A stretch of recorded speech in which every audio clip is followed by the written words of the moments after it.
Shalom, nous allons étudier le Daf 4 dans Masechet Shabbat et nous reprenons à la Mishnah qui se trouve à la fin du Daf Kavien Amoud Ve'et Matnitin, Kolosim Minaet El Malikin, Bo El Afishtan. Tout ce qui provient des végétaux, on n'allume pas avec pour Shabbat, sauf le lin. Et tout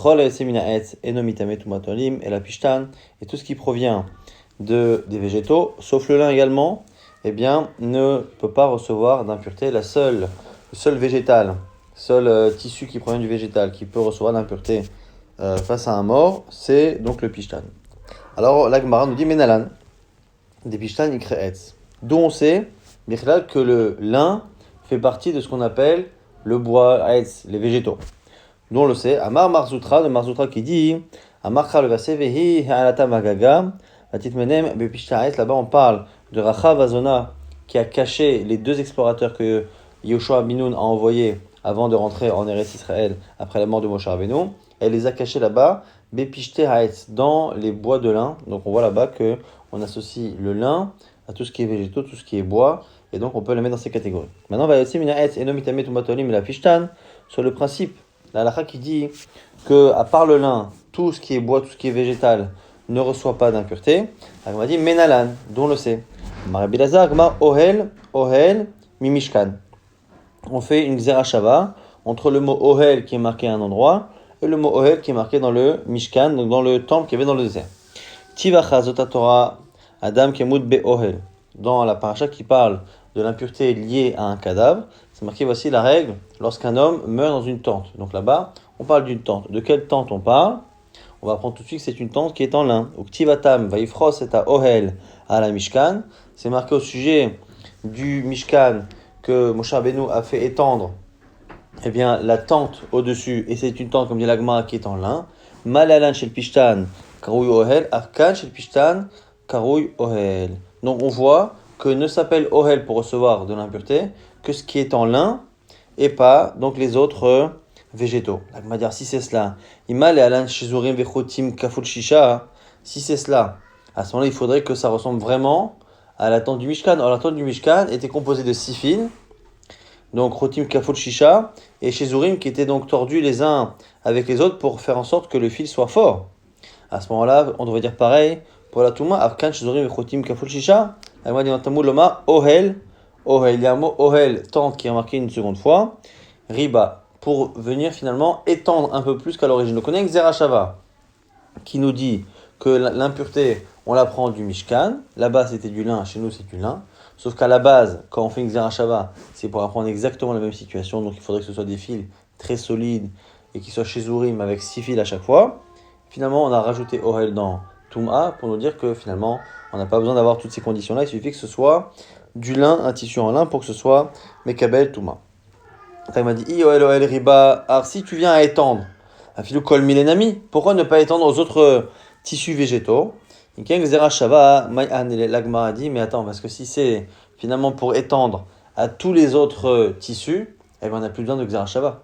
La Xerashava ne sert plus à rien. Or, la Xerashava est venue limiter et nous dire qu'il n'y a parmi les végétaux que le lin, comme au Mishkan, eh bien ici qui est Mekabel Touma.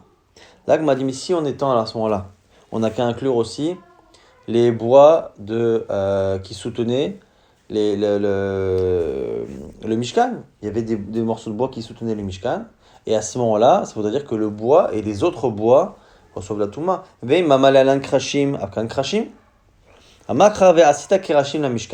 Gemara dit non.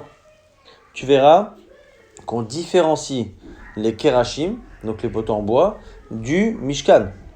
Tu feras des krashim pour le Mishkan. Mishkan karoi Mishkan, en krashim kroi Mishkan. Les krashim ne s'appellent pas Mishkan.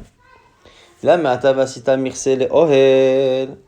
Ah, mais tu vois bien que le mirse aussi, c'est marqué mirse, tu feras un mirse pour le ohel.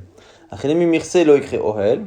Donc tu vois bien que mirse, ce serait pas ohel.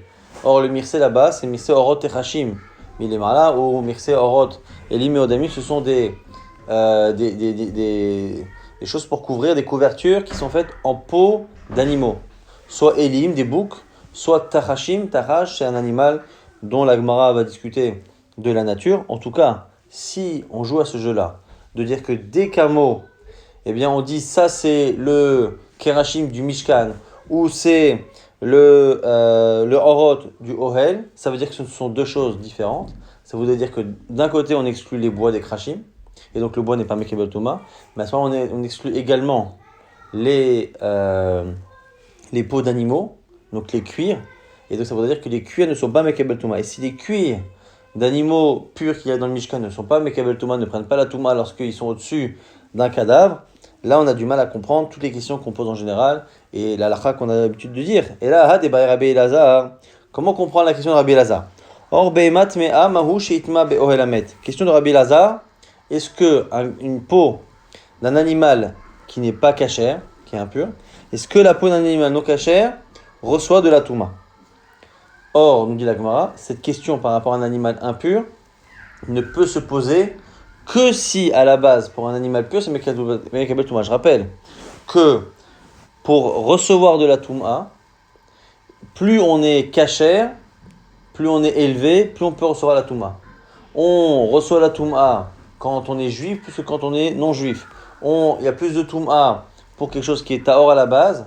C'est la pureté de la base qui fait que lorsqu'il y a un défaut, il y a une impureté qui est forte. Et donc, nous dit ici la Gemara, ça n'a pas de sens que l'on pose une question sur le fait de recevoir la Touma pour un cuir, une peau d'un animal non cachère. Ça n'a pas de sens de se poser cette question si les peaux d'animal cachère eux-mêmes ne sont pas Mekabel Touma. Donc, la Gemara dit que si déjà acheta obema teora lometame, si tu veux faire ton limoud que tu viens de faire, tu me dirais donc que les animaux purs, leur peau n'est pas mekebel touma.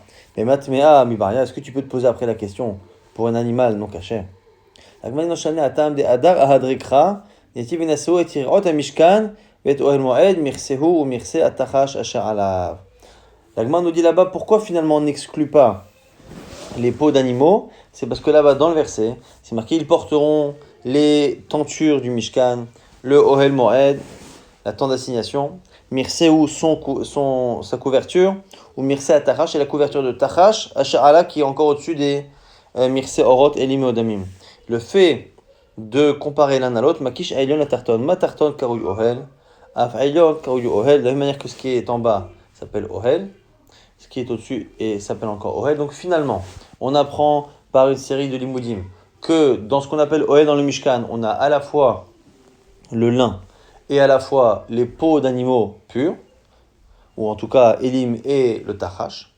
Et la question du coup de Rabbi Elazar a du sens. Est-ce que on a aussi une impureté pour les animaux qui sont impurs? C'est la question de Rabbi Elazar. Mais par contre, les krashim, tout ce qui est en bois dans le Mishkan, c'est sûr que ça ne s'appelle pas Ohel, et donc il n'y a pas de Touma pour tout ce qui est d'origine végétale, sauf, encore une fois, le lin. Goufa, on reprend, et on fait un gros plan sur ce qu'a dit Rabbi Elazar. Rabbi Elazar, or bemat mea, maouch itma tumat ohalim. Est-ce que la peau d'animaux interdits peut recevoir de la Touma si c'est au-dessus d'un kada? Ça, c'est la question de Rabbi Elazar. On va essayer de comprendre exactement le fond de sa question. La Gemara dit, Maï Kameh Bayale. Quelle est sa question? Quelle est sa question? Puisqu'on a vu que nous, l'origine de la Touma, des tissus, on l'apprend du Mishkan, de ce qui s'appelle Ohel. Donc, qu'est-ce qui s'appelle Ohel? Le lin et les animaux qu'il y a dans le Mishkan. Et a priori, ils sont tous purs, les animaux qu'il y a dans le Mishkan. Eh bien, la question n'a pas de sens. Ravada Bar Ava donne une réponse. Ravada Bar Ava, Tachash Moshe Kameh Bayale. La question, en réalité, elle est sur le Tachash. On a effectivement des Elim dans les peaux d'animaux. Ça, ce sont des animaux qui sont cachés. Mais le fameux Tachash, on ne sait pas exactement ce que c'est. La question est en fait, est-ce qu'il était tamé Haya ou tahor Haya? Il se pose la question sur le Tachash. Si le Tachash de la Torah, il est pur, eh bien on n'a que des animaux purs dans le Mishkan comme Ohel, et donc on ne peut apprendre la halakha de l'impureté par Xerashava que pour des animaux purs. Si le Tachash est impur, on peut transposer ça également aux animaux impurs. Amar Rav Yosef, Mativa Ele. Rav Yosef dit mais ça n'a pas de sens, il n'y a pas de question, pourquoi? Il y a une Mishnah qui dit Tanin alors Shuru le Melechet Shamaim, la Or Behema Teora Bilvad ne sont autorisés pour le travail saint, travail pour le ciel, donc pour un travail divin, ne sont autorisés que les peaux d'animaux purs. Et a priori, cette phrase-là qui parle de travail pour Dieu, a priori, elle concerne le Mishkan. Et donc, normalement, le Mishkan étant Melechet Shamaim, ça veut dire qu'on ne peut pas utiliser un autre animal qu'un animal pur, et donc que le Tachash est forcément pur. Et donc, on continue à se demander quelle était la question de Rabbi Elazar. La Gemara objecte. Mativ Ravava bar Rabbi Yuda. Rabbi Yuda omer shne mirsaot hayu. Echad shel orot elim modamim, vechad shel orot techashim. On a une braïta qui est rapportée ici par Rabbi Abba, qui ici d'abord, Rabbi Yuda qui dit que les orot elim modamim et orot techashim, ce sont deux choses, une qui est au-dessus de l'autre. Rabbi Nechema lui dit non, mirse echad aya, c'était une seule et même couverture, et simplement, elle était d'un côté, elle était faite avec orot elim, le côté avec nechashim. Maintenant, il va expliquer ce que c'est donc cet animal, et il dit que vedome kemin tala ilan, et ça ressemblait à un animal. Rachid nous dit c'est un animal qui va dans les arbres et qui a un pelage tacheté. Vat leilan tamehu, et la Gemara dit que cet animal teleilan, il est tamé. Et donc si on a dit dans cette braïta que le tachash il ressemble au teleilan qui est tamé, c'est qu'a priori il est tamé. Donc tu vois bien qu'on a bien des avis qui disent qu'il est tamé. Donc ce que tu as dit que Melechet Shamaim, c'est qu'avec un animal tahor, eh bien a priori il faudra comprendre autrement. Et donc ici, on peut très bien imaginer que c'est tamé. La Gemara dit non, attends, qui t'a dit là-bas que c'est tamé? Achika Amar, Kemin teleilan, on t'a dit que physiquement, ça ressemble au teleilan. C'est quoi? Chez Shbo Gavanim Arbe, parce qu'il a plusieurs couleurs. Velo teleilan, mais ça ne veut pas dire que c'est vraiment le teleilan. Donc la Gemara corrige et dit voilà, ça n'est pas le teleilan, c'est juste pour nous dire qu'il a un pelage ressemblant, pour aider la personne à imaginer. Mais qu'en réalité, il n'est pas comme lui, que c'est pas un animal qui est impur, c'est pas un animal qui est proche de lui. Et on peut très bien continuer de dire que finalement le teleilan il est impur, il est pas caché, mais que le tachash oui. Amar Rabbi Yosef, Yachi Ainu Limtarginan, Sasgona, chez Sas Vegemanim Arbe. Dire Rabbi Yosef, c'est pour ça que dans le Targum Monkelos, pour le tachash c'est traduit là-bas Sasgona, et Sasgona, eh bien on peut comprendre que c'est une contraction d'une expression. Sas, il est heureux, Gavanim, par ses couleurs. Il est heureux, entre guillemets, de voir à quel point il fait partie des animaux les plus colorés. Rava Amar Orbe Matmea Demetame Beohel Amet Meacha. Rava, lui, vient dire voilà, écoute, le problème, finalement, la question de est-ce que les peaux d'animaux interdits reçoivent la Touma, finalement, c'est pas lié au Tachash, c'est lié à un autre problème, c'est lié à une braïta. Detania Or, O Beor. On a là-bas, dans la paracha, Or, on parle là-bas d'impureté, on parle de Negaim, là-bas, on parle de l'impureté qui provient des taches de tsarat qu'il peut y avoir sur des vêtements. Là-bas, au lieu de marquer or, c'est marqué o be'or ou avec une peau. Là-bas, on estime que l'expression o est en trop. Riba o be matmea, c'est pour nous dire que les animaux interdits, comme les animaux permis, comme les animaux interdits. Et au passage, on continue cette braïta qui rapporte d'autres halachot. De chez la biad Kohen, comment on apprend qu'un tissu qui arrivait dans les mains du Kohen, mais qu'avant qu'il arrive, il n'y avait rien dessus, et que dans les mains du Kohen, il y a une tache qui s'est formée dont on sait que c'est impur, katsas mikulam, vasa echat mehem. Et celui qui prendrait des morceaux de plusieurs vêtements différents, chaque vêtement, chaque tissu a une dimension minimale pour recevoir de la touma, mais il en a pris plusieurs avec des dimensions petites et il les a associés pour faire un grand tissu. Est-ce que finalement ça c'est mekabel touma? C'est la fin du verset qui dit n'importe quel travail qui provient d'une peau.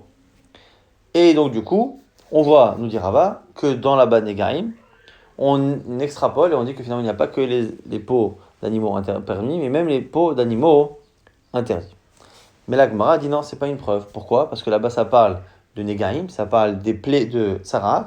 Or, les plaies de Tsarat n'ont pas forcément des halachot communes avec la Toumat Met, ici la Touma que l'on contracte lorsqu'on est en contact avec un mort, ici en l'occurrence, mettre un tissu au-dessus d'un défunt. Mais Kalem et frères, on peut objecter, mal Negaim, on sait très bien que dans Negaim, il y a une rigueur, c'est que dès qu'on a un tissu qui est tressé chez Netram, il y a déjà, quoi qu'il arrive, une impureté possible. La Gemara Mishratzim, on l'a qu'à peut-être la prendre, des shratzim, des reptiles. Il y a une impureté pour les reptiles, on verra tout de suite qu'elle arrive même pour un tissu qui ne provient pas d'un animal pur, alors peut-être que là aussi on dira pareil pour Tumat Ohel. Et l'Agma Yusrasim, Tania Or, Enila Or, Be Mateora, Or Be Matmea Mina, Itomolmar, Or. C'est exactement la même chose, un verset là-bas de Shratzim. Au lieu de dire Or la peau, on dit Or, ou bien de la peau. Et donc, ou bien, c'est pour nous dire que non seulement les animaux purs, comme Or, mais même les animaux interdits. Mais quand les frères, on peut objecter Maï Shratzim, chez Kaimetameim Bechadasha. Là aussi, on peut très bien ne pas apprendre de là-bas, parce que la Touma des Shratzim, elle commence à une quantité plus petite que la toumat met. Pour la toumat met, il faut un kazaït, la taille d'une olive. Mais ici, c'est karadasha, donc c'est un grain qui est beaucoup plus petit. Negaim yochichu, la Gemara dit non. Ça, tu ne peux pas à chaque fois objecter ça. Pourquoi? Parce que si tu dis que là, le fait que les animaux interdits soient inclus dans l'impureté de Negaim, tu dis que c'est parce que il y a la rigueur de Shtiva Erev, de la Shenetram. Et dans Shratim, tu dis que là-bas, la raison pour laquelle ça inclut tous les cuirs, même d'animaux interdits, c'est parce que là-bas, il y a Utuma Kardasha. Ça ne peut pas être de bonnes raisons parce que chacune des deux halachot n'a pas la rigueur que l'autre a. Et donc, Negaim Yochichu. Tu vois bien que Negaim te prouve que ce n'est pas la quantité de Karadasha qui fait qu'on a cette impureté. Les Negaim te prouvent que c'est pas non plus Shtiva Erev qu'il y a. Shratzim te montre que c'est pas non plus Shtiva Erev qu'il y a dans Shratzim. Donc, Vechazar dit Lorisé Kereizé. Finalement, ce n'est pas l'un, ce n'est pas l'autre. Et alors, forcément, c'est Tzad Ashvae Shebahem. Puisque à la fois les plaies de Sarat et à la fois les reptiles impurs créent une impureté pour des cuirs qui proviennent d'animaux interdits. Or, il faut forcément qu'il y ait quelque chose de commun aux deux qui génère cette halakha. Donc c'est quoi le tzad hashvei shebahem? Tzad hashvei shebahem, she'or tameh bahem, ve'asa or behemat mea, ke'or behemat teora. C'est quoi le point commun? C'est que finalement, il y a une impureté pour les cuirs à la base qui sont d'animaux permis, et on a transposé aux animaux interdits. On fera pareil pour toutes les impuretés sur des cuirs. Afani avi, o elamet, pareil pour le fait de recouvrir un cadavre. She'or tameh bo, eh bien, vena asabo or behemat mea, ke'or behema tehora. Amar le Rava mi Barnish. Rava mi Barnish dit à Rava, Kale Mifrach, on peut encore objecter. Mal et Atzad Hashem Shebahem, Sheken Tmeim et Pachot Mikazait. Parce que finalement, les deux, la Toumat Sarat et la Toumat Eshratzim, les deux ont quelque chose de plus strict que notre Touma sur laquelle on se pose la question. Donc Toumat Oel, c'est quoi? C'est que dans les deux cas, il y a une Touma qui provient à partir de quelque chose qui est inférieur à Kazaït. Alors que Toumat Met, il faut Kazaït. Alors, Thomas, Machino, Metamé, la Bekazaït. Atia Kalvachomer, Minotsa Shel Izim. Donc lui préfère dire que c'est un Kalvachomer à partir de Notsa Shel Izim. Chez En Metame Benegaim, que les plumes justement, le pelage de Izim, ici des chèvres, chez En Metame Benegaim, il n'est pas Metame Benegaim, il ne peut pas prendre la Touma Negaim, et pourtant il est Metame Beohelamet. Et bien du coup, on fait un Kalvachomer. Si déjà, là-bas, les Notsa chez la Izim, ça prend pas la Touma Negaim, mais ça prend Toumat Met, eh bien, les peaux, les cuirs d'animaux interdits, Behemat Mea, chez Metama Benegaim, qui lui prend les Negaim, et Nodin, chez Metama Beohel Moed, a fortiori que ça prendra Ohelamet. Donc si on récapitule ici, la question de Rabbi Lazar qui pose la question, est-ce que les animaux interdits, leur cuir peut recevoir la Touma, mais la Touma ici de Ohel, on sait que par ailleurs, ça reçoit la Touma de Negaim des plaies de Sarat, ça prend aussi la Touma des Shratzim. Maintenant, la Toumat Met, est-ce que ça la prend ou pas? Première possibilité, ça dépend du Tachash. Est-ce que le Tachash est un animal pur ou pas? Et on voit que finalement, ça peut se discuter. Ou sinon, ça n'a rien à voir avec le Tachash. C'est une sorte de raisonnement de Kalvachomer ou de Bamem Atzinu, ça dépend de comment on considère le Tzad Hashvei Shebahem. C'est-à-dire qu'il y a finalement dans les Negaim et également dans la Tsarat, il y a la possibilité de créer une impureté pour des cuirs d'animaux interdits. Et donc, a priori, on prend ce qu'il y a de commun aux deux et on le transpose à cela. Donc, c'est plutôt Bamem Atzinu, selon la majorité des commentaires. Et dernier avis qui dit que c'est un Kalvachomer. Un Kalvachomer, non pas du cuir des chèvres, mais des poils de chèvre. Quand on fait des tissus avec le poil de ces animaux-là, là, ça prend la Tsarat. Et ça prend pas la Tsarat plutôt, mais il y a quand même Toumat Ohel, et donc a fortiori que les cuirs d'animaux interdits qui, eux, prennent la Tsarat, comme on l'a vu, eh bien a fortiori qui prendront la Toumat Met. Maintenant, une fois qu'on a dit cela, on a vu qu'on a plusieurs preuves que finalement ça prend, oui, la Touma. Si ça prend la Touma, eh bien du coup, ça veut dire que c'était a priori aussi dans le Mishkan. Maintenant qu'on a dit qu'il y a une impureté qui peut arriver pour les animaux qui ne sont pas des animaux cachers, ça veut dire que le Tachash qu'il y a dans le le Mishkan, il peut très bien être impur. Et quand on a dit que c'était comme Téléilan, peut-être que c'est vraiment comme Téléilan et que finalement, il est impur. Et donc, du coup, comment comprendre ce qu'on a dit dans cette braïta, que tout ce qui est pour Melechet Shemaim, ça veut dire que de Behema, Théora. Le Maïnicheta, par rapport à quoi ça parle? Et bien finalement, on dit que c'est pas par rapport au Mishkan, c'est par rapport au Tfilin. Donc le klaf, le parchemin des Tfilin. La Gemara dit, attends, Tfilin, Beidia Ktivé. C'est marqué clairement dans la parcha des Tfilin, les Maat Torah Tachem, Beficha. Quand on dit que tu dois mettre les Tfilin tout le temps et étudier la Torah, pour que la Torah, elle soit, la Torah d'Hachem, dans ta bouche. De là, on apprend que le parchemin des Tfilin doit être fait avec un animal qui, théoriquement, pourrait rentrer dans ma bouche sous la forme d'alimentation, et donc un animal kasher. Minamutar Beficha. Elle m'a dit alors non, peut-être autre chose d'être fine. Et là, l'air oran, peut-être la peau, le cuir que l'on utilise pour faire le boîtier même, qui est un cuir qui est durci. Peut-être que c'est pour nous apprendre que ça doit être fait avec un animal qui est caché. Là, Marabaye avait dit ça aussi. Shin shel tfilin ala chalam shem Sinai. Le shin qu'il y a dans les tfilin sur le côté des boîtiers de la tête, il y a un shin. Et nous explique Rashi avec le dalet, il y a un nœud qui est en forme de dalet et un nœud qui est en forme de Yud, entre la tête et le bras, ça fait Shin, Dalet, Yud, ça fait les lettres du nom d'un des noms d'Hachem. Et donc d'une certaine manière, c'est encore quelque chose qui est une sorte de Torah et donc qui doit être kasher, donc c'est évident. Et là, les Kochan, Besaran ou Tofran, Begidin. Alors c'est peut-être pour nous apprendre que il y a des parties, quand on coule les tefilin, il y a des parties qui doivent être cousus avec des guidim avec des nerfs d'animaux, d'autres avec des poils d'animaux. Alors c'est peut-être pour nous apprendre que là aussi on doit utiliser des animaux qui sont cachers. Like my object, un ami ça aussi Halakha Moshe Mishnah, c'est Halakha Moshe Mishnah, c'est-à-dire qu'en fait c'est une transmission orale qui n'a pas de verset, c'est ça Halakha Moshe Mishnah. Donc ça ne peut pas être ça que on apprend. Il dit non, Halakha Moshe Mishnah. Pourquoi? Parce que c'est marqué dans une braïta, Tetanya. Tfilin merubaot, le fait que les tfilin doivent être cubiques. Al-Khalam Moshe Sinai, Krachot Besaran, Parot Begidan, est pareil pour le fait de les coudre avec des nerfs ou avec des poils d'animaux purs. L'Agmadi est là, l'Irtsuot. Alors peut-être que c'est pour les lanières. Mais là aussi, Ve'am Rabbi Yitzchak, Irtsuot Shchorot, Al-Khalam Moshe Sinai. Le fait que les lanières soient noires, c'est Al-Khalam Moshe Sinai. L'Agmadi oui, mais Nehi de Gimere Shchorot, Terot Migimere.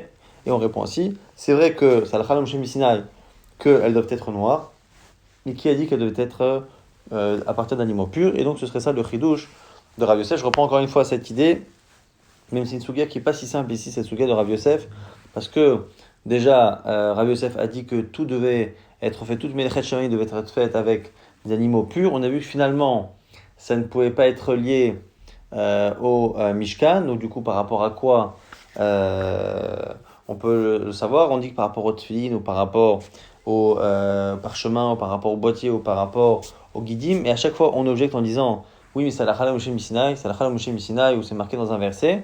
Il n'est pas évident, il faudra voir un peu dans Rashi, dans Tosfot, pour comprendre en quoi le fait que Rav Yosef nous rapporte une braïta qui dit quelque chose qui est la Chala Moshe Sinai ou qui dit quelque chose qui est dans un verset, en quoi ça n'a pas de sens. Mais en tout cas, l'Agmara dit que le fait que ce soit la Chala Moshe Sinai à chaque fois, ou écrit dans un verset, ça enlève la possibilité de penser que c'est ça l'intention de Rav Yosef. Donc forcément, c'est par rapport aux lanières qui doivent être faites avec des animaux qui sont purs.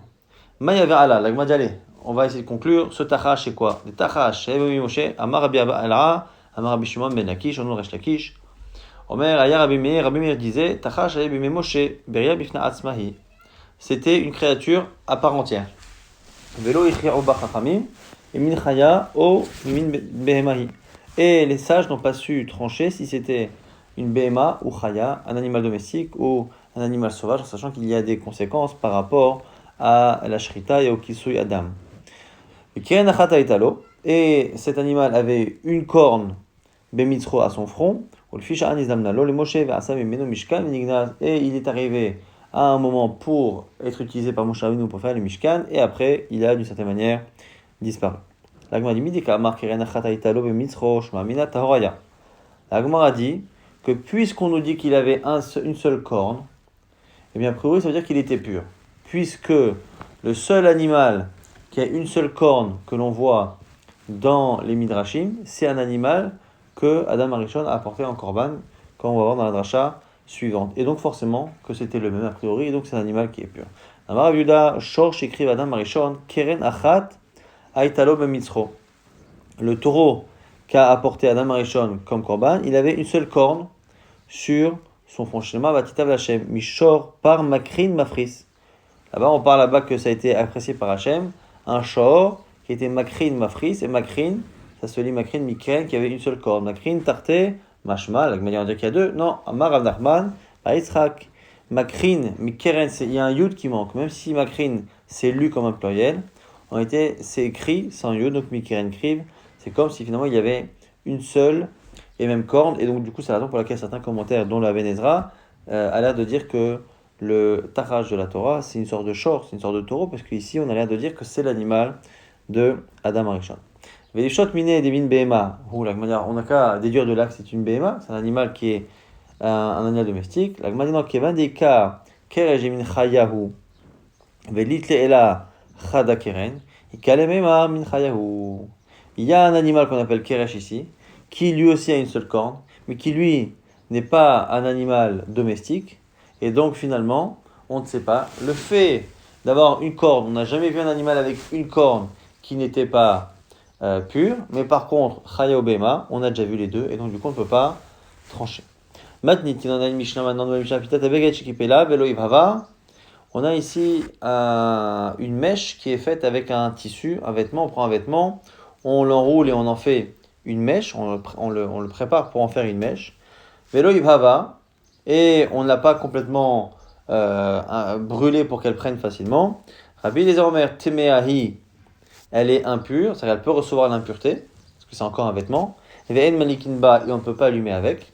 Rabbi Akiva Omer, Théori, ou Madikinba, selon Rabbi Akiva, c'est pur et on peut même allumer avec. La Gemara dit attends. La première marloquette sur la Toum'a, je la comprends. Pourquoi? Peut-être avec Getch qui peut la vélo, il va avoir Rabbi Eliezer Omer. Donc ça, on a compris. Biche la malignan Toum'a, par rapport à l'impureté, je comprends. Bien appliqué, voici la marloquette. Rabbi Eliezer, ça va, qui poule no moïl, ou milte kama ita kaima. Que le fait d'être mécapel, de plier et de retourner et d'enrouler le tissu ne lui enlève pas son statut de vêtement, et donc un vêtement ça prend la touma, eh bien ce vêtement qu'on a transformé en mèche, lui aussi reste un vêtement et prend la touma. Rabbi Akiva savoir qui poule moïl, ouvre tous les bâtis, et selon Rabbi Akiva, ça marche de plier comme ça le vêtement de cette sorte et d'en faire une mèche, c'est plus un vêtement, donc c'est pas mekabel touma. Et là les yens a de la kavema plié, mais par contre comment comprendre la discussion qu'ils ont par rapport à l'allumage de Shabbat, et pourquoi en plus on retrouve la même marloquette, qu'un dit oui, un dit non. Et là, l'Inyan a de la Ka'abema est plié. Amar Rabbi Lazar, Amar Rav Shaya. Comme ça, on va dire Rav Shaya, Bechen Amar Ravada Bar Ava. Et pareil, il disait Ravada Bar Ava. Alors, on explique. Acha Beshalosh, Al Shalosh, Metum Samon Askinan. On parle ici d'un tissu qui fait exactement 3 sur 3, donc 3 doigts sur 3 doigts. Ou Biom Tov, Shechal, Liot, Erev Shabbat, Askinan. Et on parle d'un allumage de bougie de Shabbat, mais qui se situe Yom Tov. Donc, vendredi, c'est un jour de Yom Tov. Et on doit allumer vendredi soir pendant Yom Tov. Découlé alma itlehu de Rabbi Yehuda. Et on pense tous comme Rabbi Yehuda qui dit quoi? Dama mesikin bekelin ve'en mesikin beshivre kelim. On peut allumer avec des ustensiles ou des vêtements, mais pas avec des choses qui sont cassées, qui sont brisées. Parce que la chose qui s'est cassée pendant Shabbat a un digne de Nolad, plus ou moins de Mouktsé. Ou découlé alma, et tout le monde pense ici comme Ola. C'est que quand on allume, il faut allumer dans la majorité de la mèche. Rabbi Lazar Sava, maintenant. Savoir kipoul et no mo'il. On a vu là-haut déjà que par rapport à la Toum'a, le kipoul, le fait de plier le tissu, donc c'est un tissu ici de 3 doigts sur 3 doigts, le pli pour en faire une mèche, et no mo'il, ça ne lui enlève pas le statut d'un habit, d'un ustensile. Les kavan d'adlik bepurta. Et donc dès qu'on en allume un peu, comme c'est 3 sur 3 metsumtsam, ça veut dire que la moindre chose qui est brûlée le fait passer à en dessous de 3 sur 3, avec la shever keli, et ça devient un keli qui est cassé. Et là, du coup, qui est kamadlik, mais shever keli ma kamadlik, et du coup, il fait quelque chose d'interdit, ce qu'on a dit sur le Rabbi Yehuda, et tout le monde est d'accord ici, qu'on n'allume pas avec shever keli. Mais Rabbi Akiva savoir qu'il poule mo'il, mais c'est Rabbi Akiva, par contre, lui pense que dès qu'on l'a plié avant même le Yom Tov, ce n'était plus déjà un keli, et donc quand on va le brûler, ce sera plus un shever keli, ben Torah keli halav, kamadlik, be'ez ma'alma kamadlik, c'est du végétal pour lequel il est en train d'allumer. Donc ici, on est en train d'expliquer que la marloquette à la base, elle est la même. C'est est-ce que quand on prend un tissu, qu'on le plie pour en faire une mèche, est-ce que ça reste un ustensile ou pas? Et donc il y a une double conséquence. Si on dit que ça reste un ustensile, ça veut dire que c'est encore Mekabel Tum'a. Et dans le cas où c'est 3 doigts sur 3 doigts et qu'on l'utilise Yom Tov, eh bien il y a un problème parce que dès qu'on commence à l'allumer, ça devient un Shever Keli. Et quand on continue à l'allumer jusqu'à que le Rov prenne, ça devient un allumage avec Shever Keli. Alors que selon Rabbi Akiva qui dit que ça n'est plus un vêtement depuis le départ, il n'y a plus d'impureté possible. Et en plus de cela, si on a ce système-là de 3 doigts sur 3 doigts le jour du Yom Tov, ça ne s'appelle pas Shever Keli.